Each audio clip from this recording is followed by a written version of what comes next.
Hello guys, j'espère que vous allez bien. Bienvenue chez Ladoa. It's about everything. Et cette fois-ci, c'est une actualité qu'on voit passer depuis quelques temps, ok? Concernant la famille Beckham. En tant que telle, c'est une histoire vraiment que j'ai regardée, j'ai vu passer, je voyais passer, puis j'ai senti un pattern, une répétition. Et c'est de ça qu'on va parler, parce que c'est dans l'actualité, guys. As you know, it's about everything. Imaginez juste on imagine grandir dans une abondance totale, pas juste l'argent, le réseau, le prestige, le nom. Un nom bâti sur des décennies de travail, de discipline et d'image qui a été maîtrisée, qui a été contrôlée. David Beckham, qu'on connaît comme joueur, une légende vivante du football, et sa femme Victoria, qui était une chanteuse à une époque dans un groupe qui était populaire et ensuite qui s'est mis comme pour travailler la marque de son mari. Et puis, arrivé à l'âge adulte, décider de régler un conflit familial sur la place publique à coup de déclaration de poste et d'interview indirecte. Il y a un fils. Un Nepo baby qu'on appelle. Bienvenue dans le drame Beckham. On regarde un petit peu le tout ensemble. Je vais donner moi-même un peu mon opinion sur tout ça. Et vous allez aussi pouvoir, dans les commentaires, donner aussi librement votre opinion. Dans le respect toujours. On y va, sans perdre d'instant. Et n'oubliez pas de mettre des cœurs, de liker, d'encourager Doa, ça fait du bien.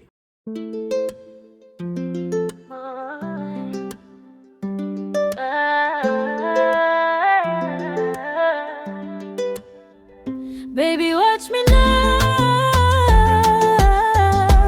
I'm untouchable over love. I do I, nigga, watch me now. I'm untouchable.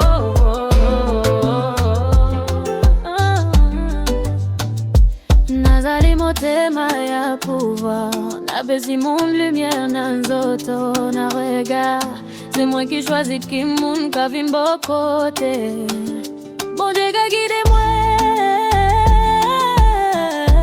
Pas ni rete, nazali motema ya pouvoir.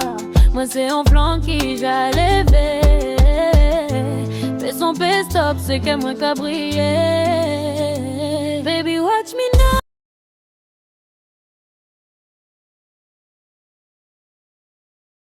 Donc, si on va dans le contexte, Brooklyn Beckham, à 26 ans, fils de David et Victoria Beckham, affirme aujourd'hui que sa famille aurait tenté de contrôler sa vie, son couple et même son identité. Au cœur des accusations, on entend parler de la robe de mariée de Nicola Peltz, qui est sa femme, des pressions autour du nom Beckham et un sentiment d'oppression familiale présenté comme ancien et profond.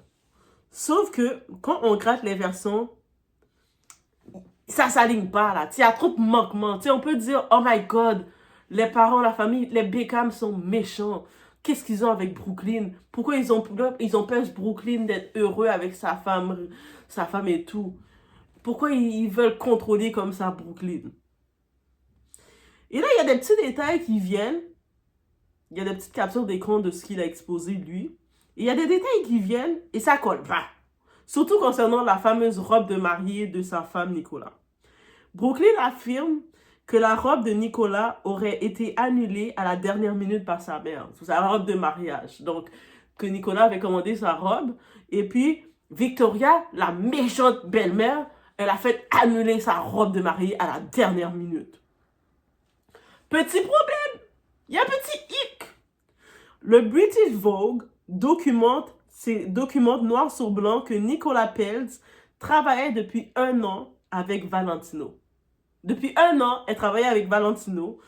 Elle avait fait 2 voyages à Rome, des essais aux États-Unis, une robe couture planifiée de longue date. C'est-à-dire que la soi-disant robe qui a été annulée dernière minute par Victoria, ben, elle avait fait une entrevue au Vogue et puis elle annonçait qu'elle était fière de dire, et ça a été publié, que ben non, ça fait près d'1 an qu'elle travaille, elle a fait plusieurs voyages pour cette fameuse robe-là. Pris dans un mensonge, ok? Alors une question simple se pose. On ne peut pas avoir les deux versions en même temps. Soit la robe a été sabotée à la dernière minute, soit elle était déjà finalisée avec Valentino. Parce qu'on s'entend que si tu as travaillé pendant près d'un an avec Valentino, qui est un grand couturier italien, c'est pas une robe, Valentino, c'est pas une robe de dernière minute qu'il va te donner. C'est une robe qui va travailler vraiment avec toi. Donc, on s'entend. Les faits publiés par Vogue penchent clairement vers la seconde option.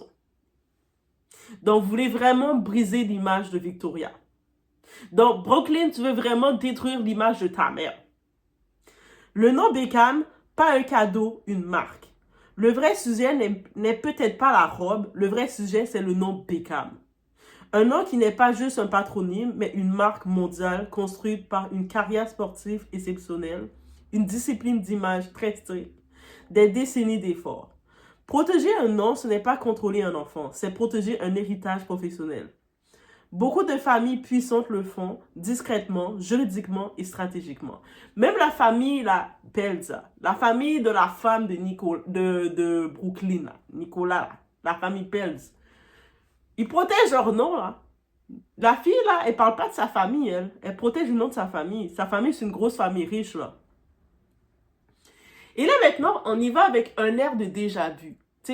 Il me semble que ça me dit de quoi cette histoire-là. Le type qui veut exposer sa famille pour se mettre avec sa chérie, avec sa femme. Difficile de ne pas voir un parallèle troublant avec un autre feuilleton mondial d'un couple, d'un prince anglais, notre fameux Harry, avec l'histoire de Harry et Meghan. Même logique médiatique. Rupture publique, accusation floue, victimisation, communication émotionnelle, exposition d'une famille entière. Et détail intéressant, le même type d'entourage médiatique et de stratégie de communication. Coïncidence peut-être, mais le schéma est familier. Et puis juste vous rappeler, le PR, leur publiciste, là, leur publiciste du couple de Brooklyn et de Nicolas Pelz, c'est le même couple. C'est la même publiciste que pour Harry et Meghan. Ça peut être une coïncidence, mais maintenant, on va y aller dans les vrais faits. On parle-tu d'autonomie ou dépendance? Brooklyn Beckham a 26 ans. Il n'a travaillé que brièvement dans sa vie adulte. Il a été financé par ses parents. Aujourd'hui, il est soutenu par la famille milliardaire de sa femme. La question n'est pas morale, elle est factuelle. Peut-on parler d'oppression quand on n'a jamais réellement été autonome, tout court? L'indépendance ne se proclame pas, elle se construit. Et la perspective réelle dans tout ça, pendant que certains parlent de souffrance liée à une robe, une danse, une place à la table, des millions de personnes font face à la guerre, la faim, la perte, l'insécurité réelle. Il existe une richesse qui déconnecte totalement de la gravité du monde, où le moindre désaccord devient une crise existentielle. Ce n'est pas une histoire de gentil ou de méchant, c'est une histoire de privilèges, images, héritage et responsabilité. Quand on est dans l'abondance, le vrai défi n'est pas de dénoncer, mais de devenir adulte, autonome et cohérent. Parce qu'un nom peut ouvrir des portes, mais il ne remplace ni le travail, ni la maturité. Et actuellement, on regarde le tout. Pour le cas de notre très fameux là, Brooklyn, t'es marié avec ta femme. Vous êtes mariés. Peu importe ce qui s'est passé dans le mariage ou pas, que tes parents décident de ne pas aimer ta femme. Et là, quand on regarde le comportement, on peut imaginer pourquoi. Ils ont senti qu'il y avait peut-être un contrôle. Et bref, mais t'es marié maintenant avec ta femme. T'as même plus besoin de dépendre de l'argent des Beckham. Laisse-les tranquilles. Pourquoi tu veux ruiner à tel point tes parents, ta famille, tes frères, tes soeurs, toute ta famille Beckham, ruiner leur image, les faire mal paraître, les briser, les humilier pour aller manger chez ta belle famille? C'est comme la même façon pour un homme que pour une femme. Ta belle famille, c'est pas ta famille. Tu peux avoir un certain lien. Ils peuvent se dire qu'ils t'aiment d'une certaine façon, mais crois-moi, c'est pas ta famille. À chaque fois, malgré que Harry, il a fini de faire À un moment, c'était lui, c'était son tour. Il faisait qu'est-ce qu'il devait faire pour Meghan. Mais crois-moi, à chaque instant, quand il y a un événement, il parle, c'est lui-même qui commence à avoir des regrets. Il a les regrets, là, de ne plus avoir accès à sa famille. Ça en dit beaucoup. Donc, je ne dis pas que de ne pas couper les ponts avec une famille toxique, mais est-ce que la famille est vraiment toxique quand finalement tu l'exposes et c'est toi-même qui veux essayer de retourner, de revenir, tu demandes le pardon par derrière?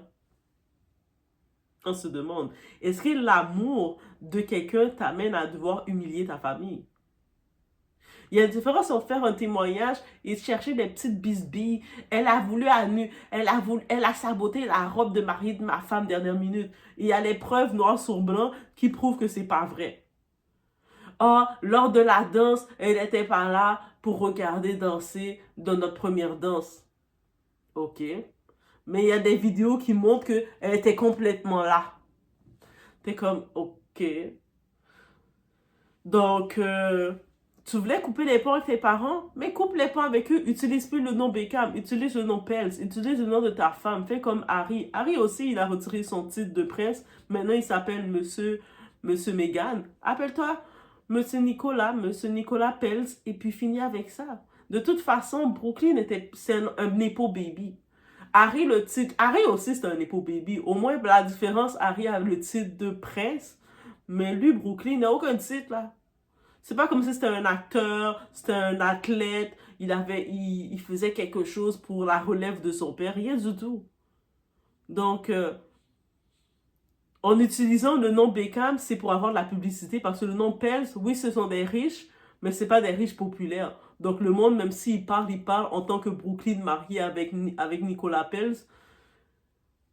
On va pas faire plus de pas, là. On va pas les capter plus que ça.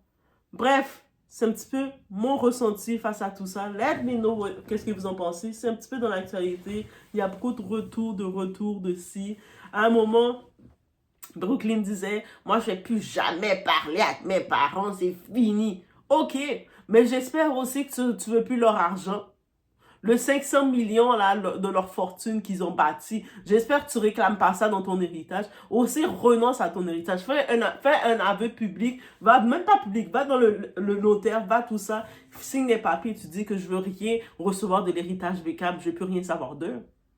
Faut aller faire ça. Parce que à ce qui paraît, c'est une bataille aussi d'héritage. Donc toi, tes parents sont vivants, ils sont en santé, aux dernières nouvelles. David et Victoria, aux dernières nouvelles, sont encore en santé. Ils sont encore vivants. Donc, tu parles déjà de leur héritage alors que tu es marié avec une femme riche. Je sais que les riches veulent être plus riches, mais et puis tu veux les humilier, les faire mal paraître, briser leur argent, et tu parles encore de leur héritage. Non, tu n'as pas besoin de leur héritage. Tu voulais ta liberté. Tu disais qu'ils t'oppressaient, ils ne te laissaient pas faire ce que tu veux. Mais on a pu comprendre que ce type-là, Brooklyn, c'est un enfant riche, il n'a jamais travaillé. Et c'est tout à fait possible. Il vit dans la richesse, dans l'abondance, un certain luxe. C'est probablement dans l'abondance que sa famille Beckham l'ont mis qu'il a pu rencontrer sa femme actuelle. Sa femme, est-ce qu'elle aurait calculé s'il n'aurait pas été un Beckham? Permettez-moi d'en douter. Mais bref, voici un petit peu, ça fait partie de la vie, l'ingratitude des gens, même si c'est tes enfants. Donc, laisse-moi savoir ce que vous en pensez, guys.